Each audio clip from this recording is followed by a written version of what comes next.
So step number 1, decide to develop the habit right now, the habit of focusing on what's right in your world instead of what's wrong. The habit of focusing on what you do have instead of what you don't have in a situation. And as basic as that is, and as well as you know it, you've got to make it a habit. Because those habits form the chain of your ultimate character, of who you become and how you end up living your life. We've got to condition ourselves, because if we don't, we'll go back to the automatic state that most people live in today's society. The way to develop the habit is to go on a mental diet. I did this several years ago. As positive as I was, and I was going through unbelievable pain at the time. I'd had some major disappointments, some frustrations. I felt like I'd given it all. But what turned me around is one day I picked up this book called The 7-Day Mental Diet. It was a little tiny little booklet. And all the booklet really did was, for about 12 of the 14 pages, it challenged me to really see if I could really truly, for 7 days, live my life without one negative thought. And it kept saying throughout the book, now don't just say, yeah, I can do it, and don't just say I'm going to do it. Think for a while before you commit to this. Don't actually commit unless you're really going to do it for 7 straight days, no matter what. It doesn't mean you don't have a negative thought. It just means that if you have a negative thought, you don't speak it. You set it aside, you forget about it, or you replace it. If you say something negative, you go erase. What I really mean is this. Or you say, that's not what I mean. Here's what I mean is this. And you immediately focus on something good. It's not that nothing negative ever comes out. It's that you immediately do not allow yourself to hold a negative feeling, a negative thought for 7 straight days, day and night, even when it gets tough, even when somebody disappoints you, even when you get frustrated, even when you give your all and it still turns up lousy. Listen, if all I did was rant and rave on this tape and you didn't listen to anything else I said, but you took on this 7-day challenge, you can't believe what it'll do to your life. Now, I got to tell you, when I first read the book, I thought, wait a second, being positive isn't going to change my life. I got to deal with the real problems around me, those real challenges that are out there. I don't want to just be positive. Somebody says, how's it going? I go, I'm doing great. And they go, why? You go, I don't know, but I just feel good. I don't want to be that way. I want to be real. I want to be on top of things. But you know what? I thought, wait a second. I can be positive about solutions. I can still notice that there's some challenges out there without being negative about it. I can look at the challenges and say, okay, here's what's good about this. Here's how we can use this. Here's how we can turn this thing around, and continue to focus on that. So I took on the challenge for 7 days, changed my life. Now, by the way, one of the keys is you have to have 7 straight days of being absolutely positive. Not one negative thought, not one negative expression that you hold on to. Got to let go of it immediately. If you do not do this, if you're 3 days into it and you do well, and then you have a bunch of negativity, you got to start over. And you know what? After you go about 4 or 5, 6 days in a row doing really well, something major negative is going to happen. How's that for some positive programming? But what it is a test to see how committed you really are. I'll tell you something. After 7 days, you feel like a different person. People around you respond to you like you're different as well. All you want to do is establish the habit of noticing what you do have instead of what you don't have. Noticing what's great about a situation versus what's not great. Focusing on solution instead of problems. That's what changes your life. Here's key number 2. Instead of judging yourself and others, decide, remember these are decisions, decide right now to become curious instead of judgmental. But remember, when you find fault in other people, when you start noticing constantly how they've wronged you, how this person is not good enough, or they're too egotistical, they're too proud, or they don't really care about people, as soon as you start judging other people, you just got to remember something. If you start judging other people, you're going to also start judging yourself intensely. If you're angry at other people, there's a very good chance you're angry at yourself as well. Maybe we need to perceive more and judge less. Maybe instead of finding fault with other people, without really thinking about what they've gone through to be where they are this day, maybe we can get really curious about what's making this person be in the state they're in, or what's the motivation behind this person's anger. For example, a lot of times we think somebody's being negative or angry or we're frustrated with them, but we never bother to find out what's really going on. I know myself, I was at a party recently and I fell prey to this. There was a woman who came to the party. Everybody behind her back was talking about how unbelievably egotistical this woman is, how negative she was. But you know what? I sat next to her at dinner time and I got a chance to really find out who she was. I got curious about her. She just needed to know that people cared, but she was so afraid of being rejected that she put out this ego because she didn't want someone to reject her, so she figured she'd reject them first. And I got a chance to really know her. She was a wonderful person. I'll tell you something else we've got to be careful of that ties in with this, our being judgmental.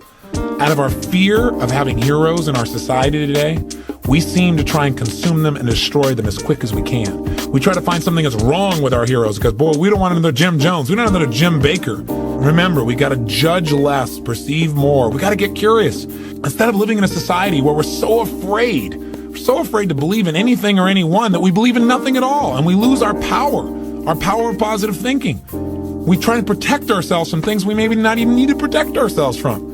Or we live in a society where we try and destroy our heroes, where we take somebody like Barbara Walters, an incredible broadcaster, a woman of incredible integrity, who gets nailed by one person in a book, and it's in every newspaper across the land, how she probably stomped on people to get where she was. That's absurd. Or Martin Luther King, after he's passed on, somebody comes back and stomps all over his career and his reputation. Is that the society we want to live in? Any person who takes glee in watching another person's pain will experience plenty of pain themselves. Remember the quote, "He who was without sin, let him cast the first stone." The bottom line is, if you go looking for brown, you're going to find it anywhere you look for it, in others or yourself.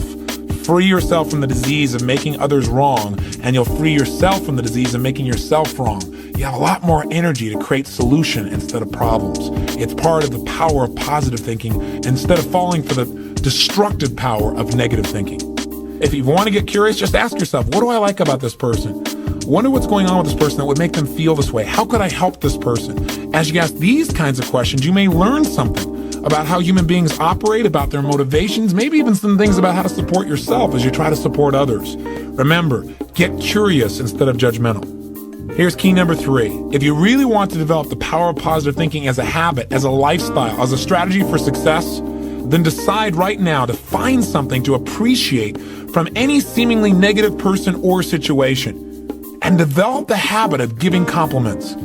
See, if you really want to have some more positive feelings in your life, you got to keep focusing on what's right. You got to get curious.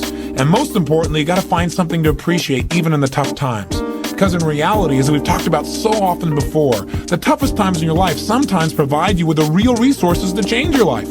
So what we've got to do is find something to appreciate. Not someday when things work out. We got to appreciate where we are right now. And this is something I talked to my daughter Jolie about today. Because she's in an experience today where I thought, well, gosh, she's not being very positive. And I'm going to talk about positive thinking. Because she came in to see me and she's feeling really sad. She's feeling really down, feeling really frustrated. And you know what her problem is? Her problem is she tried out and won the right to be amongst 3 girls who danced in the electric light parade at Disneyland. And that was about 3 or 4 months ago. She's been going there after school every day, driving from San Diego up to Anaheim, burning herself into the ground, getting up and going to school to be a straight-A student still, and trying to visit with her family and her boyfriend. And she found herself maxing out. Now think about her problem. Her problem is that she gets to be at Disneyland and fulfill a childhood fantasy. Her problem is that she loves her family and wants to be with them as well. Her problem is she loves to be at school and really do that. Her problem is she has so much abundance that she has to figure out how to get it all in one day, and she can't do it. And she's physically burning out. That's her problem. And you know what? She says, gosh, I want to be home. I want to be with you guys and all these things. I don't want to miss out on all this great time we have together. I want to be with you guys. I said, but honey, look what you're doing. She goes, yeah, I don't want to miss out on Disneyland either. I don't want to miss out on my career and what I'm doing and what's going on. What's the problem? The problem is she's finding out what's negative in both situations. She's focusing on what she doesn't have instead of what she does have. Now, I could be negative about that and say, gosh, be more positive. But you know what? In reality, I realized being negative in this situation may not be bad. What do I mean? I don't mean being negative. I mean being intelligent. I mean being critical in your thinking. Seeing what you don't have is sometimes useful too. This is what I promised you in terms of the power of negative thinking. Here's how negative thinking can be useful. I sat down with her and I said, honey, let's look at the advantages and disadvantages of both. Let's not just be positive. Let's look at it. The whole thing is positive. Let's know that no matter what you choose, you've won. You have what most people dream about. But for a moment, let's be a little bit critical. What do you love about Disneyland? What's great about it? What is it giving you? And let's ask the question that maybe we don't ask very times when we're just being purely positive. What isn't it giving you? What are you afraid about? What are you missing by being there? What's great about being at home more? What's great about those things? What's not great about that? Be honest. If you were there, what might happen that's not good? What might you miss out on? And you know what? By getting her to use both positive and negative thinking, or to be more accurate, positive thinking and some critical thinking, looking at what isn't there for the moment, what she is missing out on, and allowing that pain to motivate her, she was able to clarify what's most important in her life and what's the best way to do that. And she came up with a plan that totally empowered her. After a couple hours of conversation and fun, she looks better than she has in about 6 months because she's finally resolved what's most important. And sometimes just being positive and keeping a stiff upper lip isn't enough. Sometimes you got to stop and say, I am positive. I'm going to approach this from a positive way. I'm going to stay in a positive state. But I'm going to ask some questions some people may think of as negative, which is what isn't working? Because if you're not willing to look at what isn't working, you can get yourself in trouble. So when I say number 3 is develop the habit of noticing something you can appreciate out of the situation, even something that seems to be negative. What I mean by that is find out what's working, but also appreciate what isn't working. appreciate it enough that maybe it creates enough pain for you to want to make a change. Hey, being purely positive all the time is not the ultimate solution. Being purely positive 98% of the time to me is the solution. Remember our steps. Number one, you're going to focus on how it really is. And that's what we did today. Jolie and I sat down and said, let's see how it really is. And let's not just be positive. Let's stop for a second. How is it really? What's good? What isn't good? What's great? What isn't great? In this context, everything is great, but comparatively, what's great? What's not in both situations? Now, how do you really want it? And she decided how she wanted it. Now, what are we going to do to make that happen? And she began to take actions that have changed her life. Probably will affect the direction of her life, maybe even her career. And she feels joyous and excited because she went through the steps. That's the balance between positive and negative thinking. But one thing you got to remember, you're going to spend most of your time being positive. Once you see how it is, that's it. Decide what you want and make it happen. Don't keep going back and saying, oh yeah, but it's not working. See, balance doesn't mean you spend 50% of your time positive and 50% of the time negative. Remember, balance on a human scale is a little different.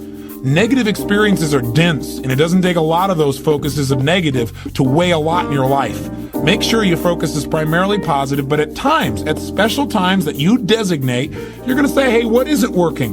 And allow that pain to drive you to do something that's very positive. That'll change your life. Here's key number 4. Decide not to be perfect. You say, what? I said, decide not to be perfect.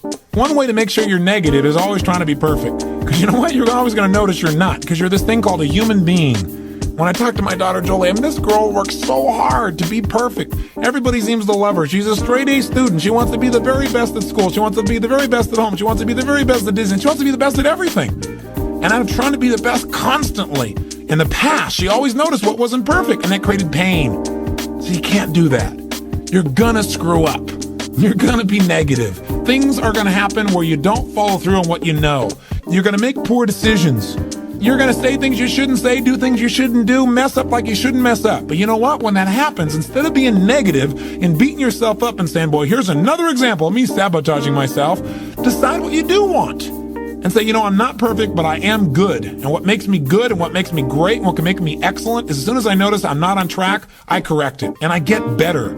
Your goal each day is to get better, not to be perfect. And that's all anyone can ask of you. If every day you really try and contribute more, be more, and do more than you were slightly the day before, that's all anybody can ask. And if you know you're going to screw up and you don't make it a catastrophe, it's easier to bounce right back up. See, the only way you fail is if you quit. But if you learn something and you expand from it and you make some new decisions that enhance your life and the people you care about, then there is no failure. Don't try to be perfect because you'll never succeed.